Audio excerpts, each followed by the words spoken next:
Eh bien, je vais peut-être vous étonner, mais il y a quelques années de ça, il y a déjà presque une vingtaine d'années quand même, quand je suis revenu de tournée internationale de mime, je m'étais proposé à faire des initiations de mime dans certaines universités de Toulouse, et donc j'instruisais un petit peu le mime pour des gens qui s'intéressaient. Et donc j'explique que les individus naturellement marchent différemment et surtout ont des fois des cambrures ou des attitudes différentes.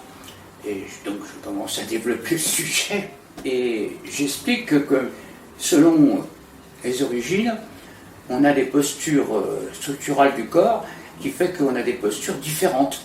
Et donc j'explique, me voilà parti dans une grande explication, comme quoi, disons, l'ethnie blanche marchait d'une façon avec une colonne vertébrale assez droite. Par contre, les noirs avaient tendance à avoir une ensilure. Je vais expliquer ça.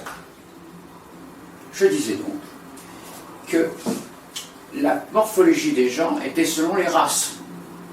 Et la race blanche marchait plutôt dans une position plate, plus ou moins. Quoique, on trouve maintenant beaucoup de femmes avec des talons qui sont cambrés. Et là, je disais que, et là, qu'est-ce que je n'avais pas dit? Que les noirs avaient tendance d'avoir le basculement du bassin en arrière, dans cette position-là, un petit peu comme ça. J'exagère énormément, bien sûr, mais cette position-là, là. Mais qu'est-ce que j'avais pas dit? J'avais parlé de noir, j'avais parlé de blanc, qui avaient des postures structurales du corps différentes. Et alors là, après cette démonstration, eh bien, à la fin du cours, j'ai été appelé par la directrice qui m'a dit qu'il y avait du racisme, que j'avais parlé de noir, qu'il y avait des postures différentes que des blancs, et qu'il fallait que je donne mes excuses à l'élève en question.